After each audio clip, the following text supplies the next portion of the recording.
La suite nupcial del Hotel Presidente en Polanco estaba decorada con pétalos de rosa que formaban un camino desde la puerta hasta la cama king size. Las luces tenues proyectaban sombras suaves sobre las paredes color marfil y el aroma de las gardenias frescas llenaba el ambiente. Lucía Mendoza se encontraba sentada frente al espejo del tocador, quitándose lentamente los aretes de perlas que su abuela le había regalado esa mañana. Todavía llevaba puesto el vestido de novia, un diseño elegante de satén blanco que había tardado meses en elegir. A través del reflejo, podía ver a Martín de pie junto a la ventana, mirando las luces de la ciudad que parpadeaban como estrellas caídas sobre el horizonte nocturno de la Ciudad de México. La boda había sido perfecta. 300 invitados en el Jardín Hacienda de las Flores en Tlalpan, mariachis que tocaron mientras bailaban el vals, y un banquete que había dejado a todos comentando sobre la calidad de los camarones al coco y el mole poblano. Los padres de Lucía habían llorado de emoción y su hermana menor, Sofía, había atrapado el ramo de novia entre risas y aplausos.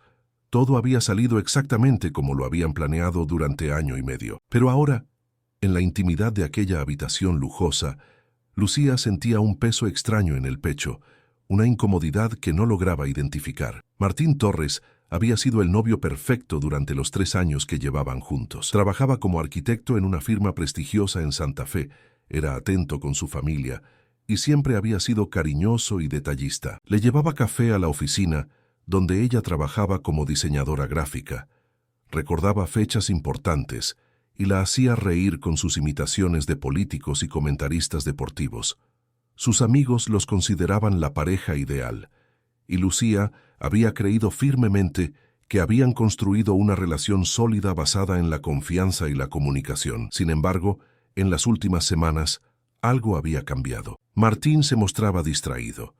Revisaba su teléfono con más frecuencia de lo normal y en varias ocasiones había salido a atender llamadas que describía como asuntos del trabajo. Lucía había intentado conversar con él al respecto, pero Martín siempre desviaba la conversación o la tranquilizaba con besos y promesas de que todo estaba bien, que solo estaba estresado por los preparativos de la boda y un proyecto importante en la oficina. Esa noche, después de la recepción, habían llegado al hotel cerca de la medianoche.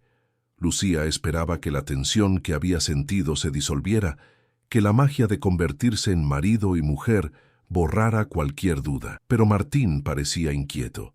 Se había aflojado la corbata apenas entraron a la suite.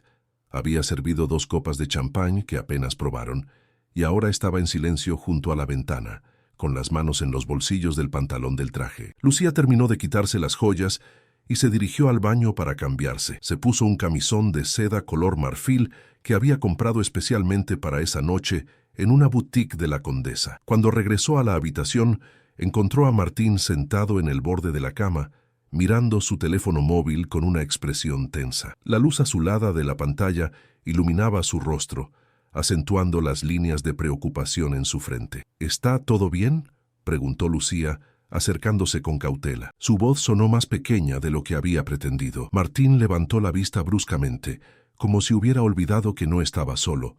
Sí, todo bien, solo revisando unos mensajes del trabajo, respondió rápidamente, guardando el teléfono en el cajón de la mesa de noche con un movimiento casi furtivo. Lucía sintió un escalofrío que no tenía nada que ver con la temperatura del aire acondicionado. Martín, es nuestra noche de bodas. ¿Podemos olvidarnos del trabajo por esta noche?, sugirió, intentando sonar juguetona, aunque la ansiedad comenzaba a enroscarse en su estómago como una serpiente.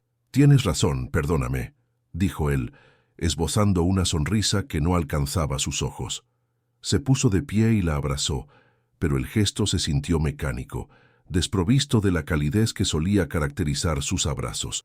Ha sido un día largo, estoy agotado. Se acostaron juntos en la cama enorme, y Lucía intentó acurrucarse contra él como siempre hacían, pero Martín se volteó dándole la espalda, murmurando algo sobre el cansancio. Ella se quedó mirando la nuca de su ahora esposo, observando cómo su respiración gradualmente se volvía más profunda y regular, o al menos eso parecía. Lucía cerró los ojos, intentando dormir, pero su mente no dejaba de dar vueltas. Las dudas que había intentado suprimir durante semanas ahora gritaban en su cabeza con una claridad dolorosa. ¿Por qué Martín estaba tan distante? ¿Qué era tan importante en su teléfono que no podía compartirlo con ella? Había cometido un error al casarse. Pasaron 15 minutos, tal vez 20. Lucía mantenía los ojos cerrados, su respiración acompasada para simular que dormía, cuando escuchó el sonido inconfundible de Martín moviéndose cuidadosamente. El colchón se hundió ligeramente cuando él se incorporó. Lucía permaneció completamente inmóvil, todos sus sentidos alerta. Oyó el susurro del cajón de la mesa de noche abriéndose, el roce del teléfono siendo extraído. Entonces Martín habló, su voz apenas un susurro áspero que cortó el silencio de la habitación como un cuchillo. Ya está dormida. Puedo hablar. El corazón de Lucía comenzó a martillar contra sus costillas con tanta fuerza que temió que Martín pudiera escucharlo. Mantuvo los ojos cerrados, su cuerpo rígido bajo las sábanas de algodón egipcio. No fue fácil, continuó Martín después de una pausa, claramente respondiendo a alguien del otro lado de la línea. Toda la maldita ceremonia pensando en ti. Cuando dije acepto, estaba imaginando que eras tú quien estaba frente a mí, no ella. Lucía sintió que el aire abandonaba sus pulmones. Cada palabra era un golpe directo a su pecho. Quiso abrir los ojos, sentarse, confrontarlo, pero una parte de ella necesitaba escuchar más. Necesitaba conocer toda la verdad, por devastadora que fuera. Lo sé, mi amor, lo sé, susurraba Martín con una ternura que Lucía no había escuchado en su voz durante meses. Pero ya hablamos de esto. Necesito la estabilidad que ella me da. Su familia tiene las conexiones que necesito para el proyecto del centro comercial en Querétaro. Una vez que esté asegurado, una vez que tenga el contrato firmado y el dinero en mi cuenta, podré dejarlo todo, te lo prometo. Hubo otra pausa larga. Lucía podía escuchar su propia sangre rugiendo en sus oídos. 6 meses, máximo 1 año, continuó Martín. Solo necesito que este matrimonio parezca real por ese tiempo. Ya convencí a su padre de invertir en la firma. Una vez que el proyecto esté en marcha y yo tenga mi parte asegurada, pediré el divorcio. Diré que no funcionó, que nos casamos muy rápido, lo que sea. Y entonces tú y yo podremos estar juntos de verdad, Valeria. Como siempre debimos estar, Valeria. El nombre resonó en la mente de Lucía como una campana fúnebre. Valeria Ochoa, la colega de Martín que había conocido brevemente en una cena corporativa hace 6 meses. Una mujer alta, de cabello negro y labios rojos, que había sido cortés pero distante. Martín había mencionado que trabajaban juntos en algunos proyectos, nada más. Lucía nunca había sospechado nada. Te amo, dijo Martín con una intensidad que hizo que Lucía quisiera gritar. Eres tú a quien amo. Esto es solo temporal, lo juro por mi vida. Pronto estaremos juntos en ese departamento en la Roma que vimos. Te llevé ahí la semana pasada, ¿recuerdas? Ese será nuestro hogar real. La conversación continuó por unos minutos más, pero Lucía apenas podía procesar las palabras. Su mente era un torbellino de imágenes. Martín diciendo sus votos frente al altar, su padre entregándola con lágrimas en los ojos, los brindis celebrando su amor eterno. Todo había sido una mentira, una farsa, cuidadosamente orquestada. Finalmente, Martín se despidió con susurros dulces y guardó el teléfono. El colchón se movió cuando se recostó nuevamente, esta vez volteándose hacia Lucía. Ella mantuvo su actuación respirando profundamente, su rostro relajado a pesar de que por dentro se estaba desmoronando. Sintió los ojos de Martín sobre ella durante un momento que pareció eterno. Luego él suspiró, un sonido cargado de alivio, y finalmente se acomodó para dormir. Lucía permaneció despierta el resto de la noche, con los ojos cerrados, mientras las lágrimas silenciosas rodaban por sus mejillas y se perdían en la almohada de plumas. El peso del vestido de novia que había dejado colgado cuidadosamente en el armario ahora parecía el peso de todas sus ilusiones rotas. La suite de lujo, los pétalos de rosa, las promesas susurradas durante la ceremonia, todo se había transformado en cenizas en cuestión de minutos. Cuando las primeras luces del amanecer comenzaron a filtrarse por las cortinas de la ventana, Lucía abrió los ojos, miró a Martín, que dormía profundamente a su lado, su rostro relajado e inocente en el sueño. Ya no era el hombre que había creído conocer. Era un extraño que había utilizado su amor, su confianza y la generosidad de su familia para sus propios fines egoístas. Pero mientras observaba el perfil de aquel hombre que había jurado amarla y respetarla apenas horas antes, Lucía sintió algo más allá del dolor. Sintió una claridad fría y afilada instalarse en su pecho. No gritaría, no haría una escena, no le daría el placer de verla rota.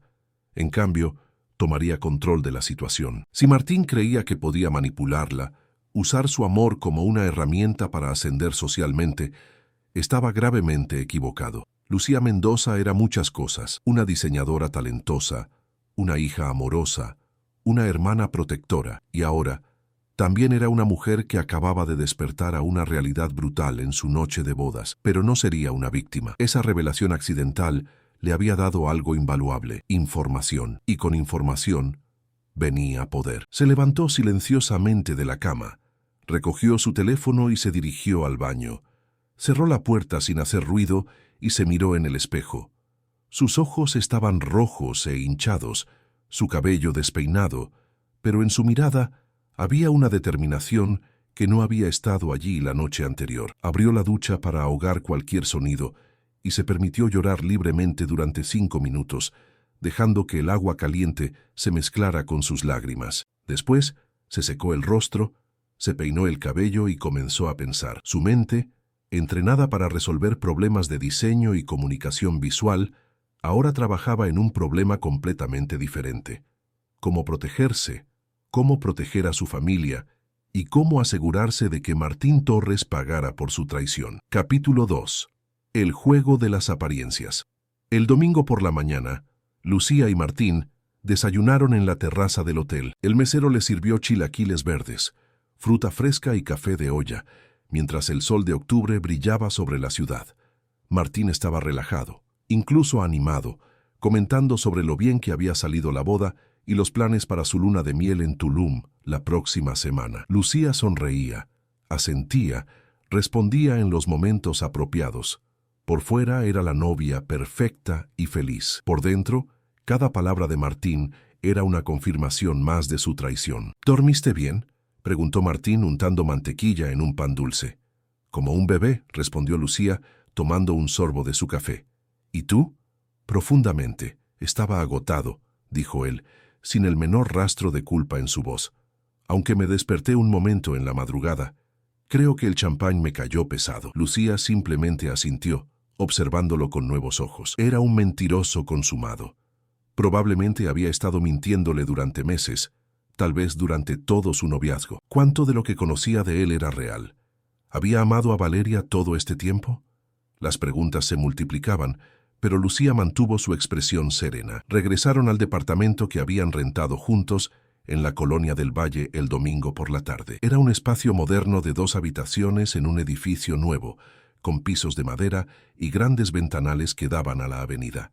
Habían estado viviendo juntos durante 6 meses, preparándose para la boda. Ahora Lucía veía cada rincón de ese lugar con otros ojos. ¿Cuántas veces Martín había hablado con Valeria desde la sala mientras ella trabajaba en la habitación que usaba como estudio? ¿Cuántas mentiras había escuchado sin saberlo? Durante los siguientes días, Lucía actuó con una normalidad que la sorprendió incluso a ella misma. Fue al trabajo en la agencia de publicidad donde diseñaba campañas para marcas de ropa y cosméticos. Sonrió cuando sus colegas la felicitaron por la boda y preguntaron por la luna de miel. Cenó con Martín todas las noches, escuchó sus historias sobre el trabajo, hizo el amor con él cuando fue necesario para mantener la fachada, aunque cada toque de sus manos sobre su piel ahora le provocaba náuseas. Pero en privado Lucía investigaba, revisó discretamente los estados de cuenta bancarios compartidos y descubrió transferencias a una cuenta que no reconocía. Buscó en Google Valeria Ochoa, arquitecta México, y encontró su perfil en LinkedIn. Efectivamente trabajaba en la misma firma que Martín, especializada en desarrollos comerciales. Era hermosa en sus fotos profesionales, con una sonrisa confiada y currículum impresionante. Lucía también comenzó a prestar atención a los patrones de Martín. Salía a reuniones con clientes los martes y jueves por la noche. Recibía mensajes de texto que revisaba en el baño. Los fines de semana, a veces desaparecía durante horas alegando que iba al gimnasio o a ver a sus amigos. Ahora todo tenía sentido. Una tarde, cuando Martín estaba en una de sus supuestas reuniones, Lucía tomó su laptop personal. Conocía su contraseña. La había visto escribirla docenas de veces. encontró una carpeta oculta en sus documentos llamada Proyecto QRO. Dentro había correos electrónicos impresos en PDF que confirmaban sus peores sospechas. Había mensajes entre Martín y su jefe, discutiendo el desarrollo del centro comercial en Querétaro, un proyecto de varios millones de pesos. Había emails con el padre de Lucía, Ricardo Mendoza, quien había aceptado invertir 2 millones de pesos en la firma de arquitectura después de que Martín se convirtiera oficialmente en su yerno. El dinero se había transferido 3 días después de la boda, y había mensajes a Valeria, docenas de ellos, llenos de promesas de amor eterno y planes futuros que incluían viajes a Europa y una vida juntos, una vez que resolviera el asunto con Lucía. Lucía imprimió los documentos más comprometedores en la impresora del estudio de Martín, los guardó en una carpeta que escondió en su auto y eliminó cualquier rastro de su búsqueda en la computadora. Su corazón latía con furia, pero sus manos eran firmes. Ya no estaba devastada. Estaba furiosa, y la furia le daba claridad. El jueves por la noche, durante la cena, Martín mencionó casualmente que tendría que viajar a Querétaro el próximo lunes para supervisar el inicio del proyecto. Serán solo 2 días, dijo, sirviéndose más arroz. Lamento tener que viajar tan pronto después de la boda, pero es importante para mi carrera. Para nuestra carrera, corrigió Lucía suavemente. Ahora estamos casados. Tu éxito es mi éxito. Martín sonrió complacido. Exactamente. Por eso te amo, Lucía. Siempre me entiendes. Lucía asintió y cambió de tema, preguntando sobre los detalles del viaje, mientras por dentro planeaba su siguiente movimiento. Si Martín iba a Querétaro, probablemente significaba que tendría tiempo a solas para investigar más, para hablar con las personas correctas, para construir su caso. El viernes, Lucía almorzó con su hermana Sofía en un restaurante de comida japonesa en La Condesa. Sofía tenía 23 años, estudiaba Derecho en la UNAM, y era la persona en quien Lucía más confiaba en el mundo. Habían crecido siendo muy unidas, compartiendo secretos y apoyándose mutuamente en cada crisis. «Te ves cansada», observó Sofía, estudiando el rostro de su hermana mientras compartían un plato de sushi. «¿Todo bien con Martín? ¿La vida de casada es tan agotadora?» Lucía había planeado mantener todo en secreto, manejar la situación sola, pero al mirar los ojos preocupados de su hermana, sintió que las compuertas se abrían. Necesitaba a alguien en su esquina. «Sofía, necesito contarte algo, y necesito tu ayuda». Durante la siguiente hora, Lucía le contó todo. La confesión que había escuchado en la noche de bodas, las mentiras, Valeria, el dinero de su padre, los planes de divorcio de Martín. Sofía escuchó en silencio, su expresión pasando de la sorpresa al horror, y finalmente a una ira fría que reflejaba la de Lucía. «Ese maldito hijo de puta», siseó Sofía cuando Lucía terminó. «Voy a matarlo, voy a cortarle las pelotas y se las voy a dar de comer». «No vas a hacer nada de eso», dijo Lucía firmemente. «Pero sí vas a ayudarme. Necesito saber mis opciones legales. Anulación, divorcio, cómo proteger los bienes de mi familia. Y necesito evidencia sólida de su infidelidad y sus intenciones fraudulentas». Sofía asintió, su mente legal ya trabajando en el problema. «Conozco a una abogada especializada en derecho familiar. Es excelente y discreta.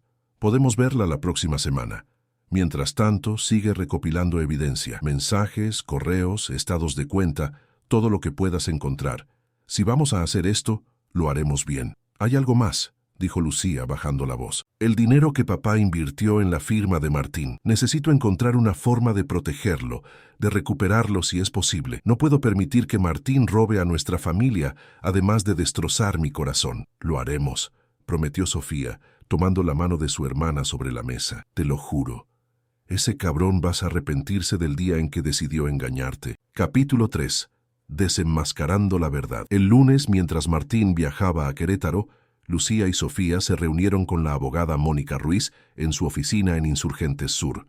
Mónica era una mujer de 40 y tantos años, cabello corto y mirada afilada, con una reputación de ser implacable en casos de divorcio. Lucía presentó toda la evidencia que había recopilado.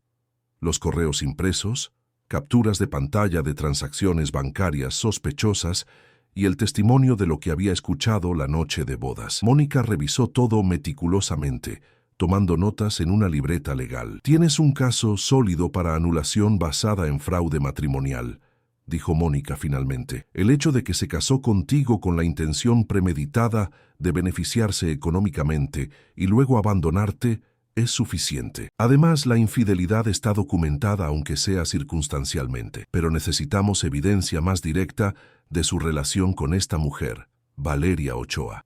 «¿Cómo obtengo eso?», preguntó Lucía. «Hay investigadores privados que pueden ayudar. También puedes intentar obtener más mensajes de su teléfono o computadora. Necesitamos pruebas fotográficas de ellos juntos en contextos íntimos o más comunicaciones explícitas que demuestren la naturaleza de su relación», explicó Mónica. «¿Y el dinero de mi padre?», preguntó Lucía. Esa era su mayor preocupación. No podía permitir que su padre, que había trabajado toda su vida construyendo su negocio de importación de textiles, perdiera 2 millones de pesos por la estafa de Martín. «Eso es más complicado», admitió Mónica.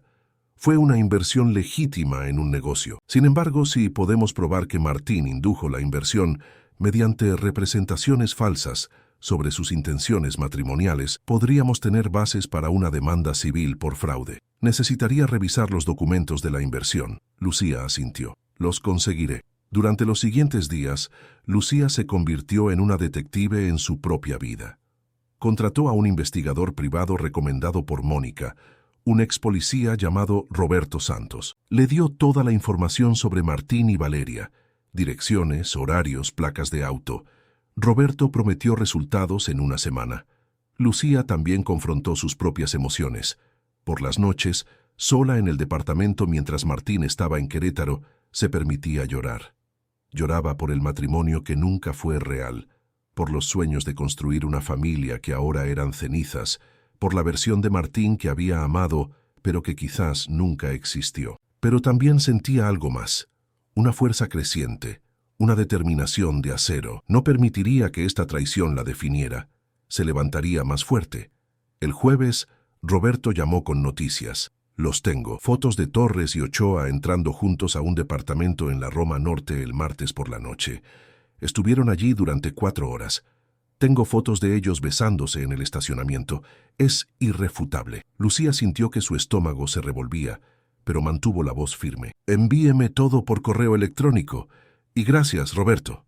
Cuando las fotos llegaron, Lucía las revisó con lágrimas quemándole los ojos. Allí estaban Martín y Valeria, abrazados, sus labios unidos en un beso apasionado bajo la luz de un farol. Otra foto mostraba a Martín con la mano en la cintura de Valeria mientras entraban al edificio, riendo. Eran la imagen de una pareja enamorada.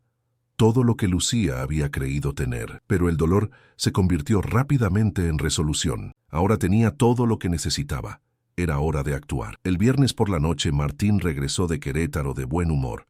Traía un regalo para Lucía, un rebozo artesanal que había comprado en el centro de la ciudad. «Vi esto y pensé en ti», dijo, besándola en la mejilla. Lucía aceptó el regalo con una sonrisa, sintiendo la hipocresía quemar en su garganta. «Gracias, es hermoso». Durante la cena, Martín habló animadamente sobre el progreso del proyecto. «Todo va según lo planeado. Tu padre hizo una inversión inteligente. Este desarrollo va a ser enorme». «Me alegra escuchar eso», dijo Lucía. «Papá estará muy orgulloso. Por cierto, él quiere que cenemos juntos el próximo miércoles. ¿Estás libre?» «Por supuesto. Siempre tengo tiempo para mi suegro», respondió Martín con una sonrisa que ahora Lucía reconocía como completamente falsa. El lunes siguiente, Lucía fue a la oficina de su padre en Naucalpan. Ricardo Mendoza había construido su negocio desde cero, importando telas de China y vendiéndolas a fabricantes de ropa en todo México. Era un hombre de 60 años, cabello gris y manos curtidas por el trabajo, que adoraba a sus 2 hijas más que nada en el mundo. «Papá, necesito hablar contigo sobre algo muy serio», comenzó Lucía, sentándose frente al escritorio de madera donde había jugado de niña mientras él trabajaba. Durante la siguiente hora, Lucía le contó todo. Vio cómo la expresión de su padre pasaba de la confusión a la incredulidad y finalmente a una furia silenciosa que hacía que sus manos temblaran sobre el escritorio. «Ese hijo de puta», murmuró Ricardo, su voz ronca. «Voy a matarlo. Voy a destruirlo». «No, papá», dijo Lucía firmemente, tomando las manos de su padre. Vamos a hacer esto de la manera correcta, legalmente, pero necesito tu ayuda. Necesito los documentos de tu inversión en la firma y necesito que confíes en mí para manejar esto. Ricardo miró a su hija, viendo en sus ojos la fuerza que él mismo le había enseñado. Tienes los documentos y tienes mi total apoyo. Lo que necesites, hija. Ese hombre va a pagar por lo que te hizo. El miércoles por la noche, como habían planeado, Martín y Lucía cenaron con Ricardo y su esposa Elena en su casa en Jardines del Pedregal. Fue una velada tensa, disfrazada de normalidad. Elena había preparado pozole y tostadas, uno de los platillos favoritos de Lucía. Ricardo actuó cordialmente con Martín, aunque Lucía podía ver la tensión en la mandíbula de su padre cada vez que su yerno hablaba. «Gracias nuevamente por creer en mí, don Ricardo», dijo Martín durante la cena, levantando su copa de tequila. «Su inversión está ayudando a hacer realidad el proyecto de mis sueños. No lo defraudaré». «Estoy seguro de que no», respondió Ricardo, su voz cargada de un significado que solo Lucía entendía completamente. Capítulo 4. La caída del castillo de naipes. Lucía había decidido que el momento de la confrontación sería el sábado por la noche, exactamente 3 semanas después de su boda. Había preparado todo meticulosamente con la ayuda de Mónica, Sofía y su padre. Los documentos legales estaban listos, la evidencia compilada y las cuentas bancarias protegidas. Esa tarde, Lucía preparó una cena especial, mole negro de Oaxaca, el platillo favorito de Martín. Puso la mesa con velas y flores, creando una atmósfera romántica. Martín llegó a casa cerca de las 7, sorprendido por el despliegue. «¿Qué es todo esto?», preguntó, sonriendo mientras se aflojaba la corbata. «Quería hacer algo especial para mi esposo», respondió Lucía sirviendo el vino. «Celebrar nuestras primeras 3 semanas de matrimonio». Durante la cena, conversaron amablemente. Martín estaba relajado, incluso cariñoso, sin idea de la tormenta que estaba a punto de desatarse. Cuando terminaron de comer, Lucía sirvió café y colocó una carpeta manila sobre la mesa. «¿Qué es eso?», preguntó Martín, su expresión volviéndose cautelosa. «Ábrela», dijo Lucía, su voz tranquila pero firme. Martín abrió la carpeta. Su rostro palideció al ver las fotos. Él y Valeria besándose, entrando al departamento juntos. Debajo estaban los correos impresos, las transcripciones de mensajes de texto que el investigador había obtenido, y los documentos de la inversión de Ricardo marcados con notas legales. «Lucía, yo puedo explicar», comenzó, su voz quebrada. «No», interrumpió Lucía levantándose de la mesa. «No vas a explicar nada. Voy a hablar. Y vas a escuchar. La noche de nuestra boda, fingí estar dormida. Escuché cada palabra de tu conversación con Valeria. Escuché cómo le decías que me estabas usando, que solo te casaste conmigo por el dinero de mi familia, que planeabas abandonarme en 6 meses o 1 año. He estado viviendo con ese conocimiento durante 3 semanas, actuando como la esposa amorosa, mientras tú continuabas tu farsa». Martín se puso de pie, intentando acercarse a ella, pero Lucía levantó una mano. «No te atrevas a tocarme. He recopilado toda la evidencia de tu infidelidad y tu fraude. Mañana, mi abogada presentará los papeles de anulación basándose en fraude matrimonial. También estamos preparando una demanda civil por las representaciones falsas que hiciste para obtener la inversión de mi padre. Lucía, por favor, podemos resolverlo. Yo te amo», intentó Martín con pánico en los ojos. «No me amas», dijo Lucía, su voz dura como el acero. «Amas el estatus y el dinero que yo representaba, pero eso se terminó. He hablado con los socios de tu firma. Están muy interesados en saber que uno de sus arquitectos cometió fraude matrimonial para asegurar inversiones. Tu reputación está acabada, Martín». Martín se dejó caer en la silla, su rostro entre las manos. «Has arruinado mi vida». «No», corrigió Lucía. «Tú arruinaste tu propia vida cuando decidiste usar y mentir a una mujer que genuinamente te amaba. Tienes hasta mañana por la mañana para sacar tus cosas de este departamento. Mi padre ya habló con el propietario. El contrato de renta está solo a mi nombre a partir de mañana». «¿Y Valeria?», preguntó Martín amargamente.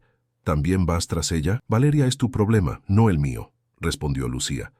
«Aunque sospecho que no estará muy interesada en ti cuando descubra que ya no tienes el proyecto de Querétaro o tu posición en la firma. Las mujeres como ella tienden a desaparecer cuando el dinero y el poder se evaporan». Lucía recogió la carpeta y caminó hacia la puerta de su estudio. Adiós, Martín. Espero que lo que obtuviste valiera la pena, porque te costó todo. Esa noche Lucía durmió en casa de sus padres, en su antigua habitación. Sofía se quedó con ella, abrazándola mientras finalmente permitía que el dolor la atravesara. Lloró por horas, no solo por Martín, sino por la versión de sí misma que había sido tan confiada, tan ingenua, tan dispuesta a creer en el amor sin cuestionamientos. Pero cuando amaneció el domingo, algo había cambiado. Lucía se miró en el espejo del baño de su infancia y vio a una mujer diferente, más fuerte, más sabia, con cicatrices que eventualmente sanarían, pero que siempre le recordarían su fortaleza. Los siguientes meses fueron difíciles. La anulación procedió sin contratiempos, dada la evidencia abrumadora. Martín fue despedido de su firma después de una investigación interna. Ricardo recuperó su inversión como parte del acuerdo legal. Valeria, como Lucía había predicho, desapareció de la vida de Martín cuando su situación financiera colapsó. Lucía se sumergió en su trabajo, creando algunas de sus mejores campañas, su dolor transformándose en creatividad. Comenzó terapia, hablando sobre la traición y reconstruyendo su autoestima pieza por pieza. Sofía se convirtió en su roca, siempre disponible para una llamada o una cena, cuando las noches se volvían demasiado solitarias. 6 meses después de esa noche de bodas que lo cambió todo, Lucía estaba sentada en un café en La Condesa, trabajando en su laptop, cuando levantó la vista y vio su reflejo en la ventana. Sonrió. No era la misma mujer que se había casado llena de esperanzas y sueños ingenuos.